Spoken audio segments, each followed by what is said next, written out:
শোনো বন্ধুরা, আমি এক পাল ছাগলের খোঁজ পেয়েছি। তোমরা কি ছাগলের মাংস খেতে চাও? হ্যাঁ বন্ধু, আমি খেতে চাই, কিন্তু আমার জানা মতে এই জঙ্গলে তো কোনো প্রাণীই ছিল না। আমরা তো সব খেয়ে ফেলেছি।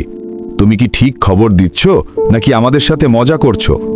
এখন মজা করার সময় না বন্ধুরা। আমরা যদি এখনই গিয়ে হামলা না করি তাহলে তারা সেখান থেকে পালাতে পারে। তাড়াতাড়ি চলো। বাঘ দলবল সহ সেখানে যেতে লাগলো। এইদিকে সর্দার এবং ছাগল ছানারা তারা সকলে চিন্তা ভাবনা করতেছে যে একবার যেহেতু এখানে বাঘ এসেছে তাহলে তারা আমাদেরকে কেউ ছাড়বে না। ভাবতে ভাবতে সর্দার বলল, শোনো ছাগল ছানারা, এখানে যারা আছো সকলেই আমাদের এখান থেকে যেতে হবে, না গেলে আমাদেরকে বাঘ খেয়ে ফেলবে।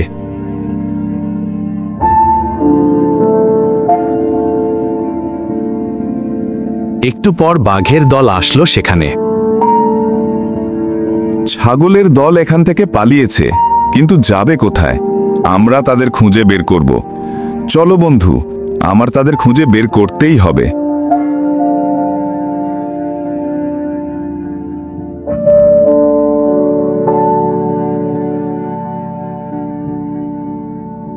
আমরা সবাই এখন এখানে নিরাপদে আছি। তুমি যাও, গিয়ে আমাদের ছানাকে খুঁজে নিয়ে এসো। না জানি সে কোথায় কিভাবে আছে। আমারও খুব চিন্তা হচ্ছে। আমি এক্ষুনি তাকে খুঁজতে বের হচ্ছি। জানি না সে কি অবস্থায় আছে। এই বলে দুই ছাগল তার ছানা কি খুঁজতে গেল। বাঘেরা তখনও ছাগলদের খুঁজছিল। তাদের না পেয়ে এক বাঘ বলল, চলো আমরা সবাই আলাদা আলাদা হয়ে খুঁজি। ছাগলের মাংস না খেয়ে আমরা থামবই না। ছাগল ছানাদের খেতে মজা হবে না। মনে হবে জিভে পানি আসতেছে। এরপর তারা আলাদা আলাদা দিকে গিয়ে ছাগলদের খুঁজতে থাকলো।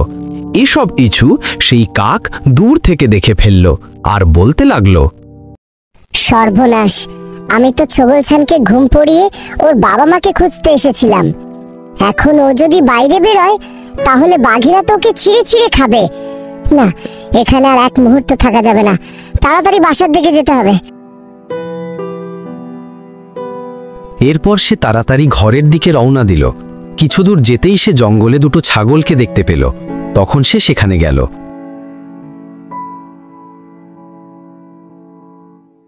এই যে ছাগলরা, আপনাদের কি কোনো ছানা হারিয়ে গেছে?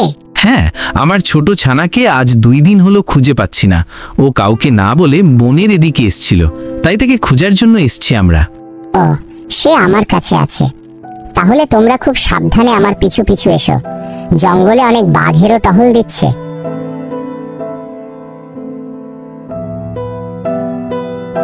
তারা কোনো ঝামেলা ছাড়াই ছানাটির কাছে পৌঁছে গেল। তুমি এখানে কেন এসেছো? তুমি তো আমাদের সবাইকে অনেক বড় বিপদে ফেলেছো। তোমার কারণে বাঘেরা আমাদের বসতির ঠিকানা জেনে গেছে আর হামলাও করেছে। তাই আমরা এখন আমাদের বসতি ছেড়ে জঙ্গলে জঙ্গলে পালিয়ে বেড়াচ্ছি। ঠিক আছে বাবা, আমরা আমাদের বসতিতে আবারও ফিরে যাব। এজন্য আমি একটা বুদ্ধি বের করেছি।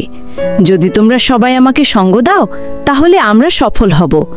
ব্যাটা বাঘ আমাদের কিচ্ছু করতে পারবে না। ঠিক আছে, তুমি কি বুদ্ধি বের করেছো আমাদের বলো। ছানাটি তার বাবার কানের কাছে গিয়ে সব কিছু খুলে বললে।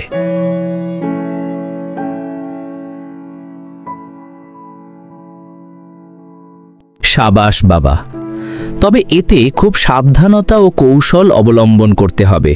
তুমি পারবে তো বাবা আমার? জি, আল্লাহ যদি সাথে থাকে তাহলে আমরা পারবই বাবা। সাহস করে কোনো কাজ না করলে কখনো ওই কাজে সফলতা আসে না বাবা।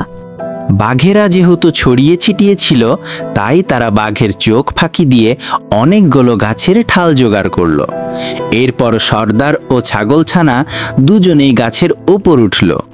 ছাগল সর্দার ও ছানাকে নিয়ে সেই গাছের কাছে ঠালে অপেক্ষা করতে লাগলো কখন বাঘ আসবে। এদিকে বক গিয়ে সব বাঘের কাছে খবর দিল। বাঘ মামা, তুমি এখানে?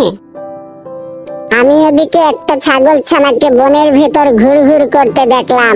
তুমি চাইলে আমার সাথে আসতে পারো। এরপর বাঘেরা এই খবর শুনে বকের সাথে আসলো। বক ছাগল ছানার কাছে বাঘদের নিয়ে আসলো। গাছের কাছে বাঘ আসার সঙ্গে সঙ্গে তাদের ওপর সর্দার ও ছাগল ছানা মিলে 2টি ঠাল ফেলে দিল তাদের মাথায়। ঠাল পড়ার সঙ্গে সঙ্গে তাদের মাথা ফেটে রক্ত বের হলো এবং বাঘ বলতে লাগলো,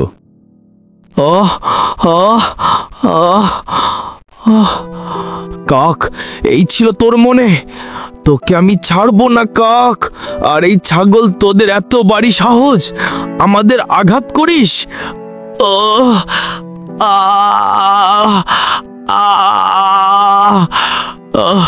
মরে গেলাম রে, মরে গেলাম। বাঘ এরকম কথা বলতে বলতে মারা যায়।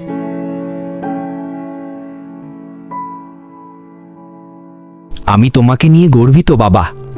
আজ তুমি দেখিয়ে দিয়েছ তুমি একজন সাহসী ও বুদ্ধিমান যোদ্ধা। তুমি হবে ভবিষ্যৎ ছাগল দলের সর্দার, আর তোমার ছায়াতলে সবাই নিশ্চিন্তে বসবাস করবে। আর কাক, তোমাকে অসংখ্য ধন্যবাদ জানাই তোমাকে।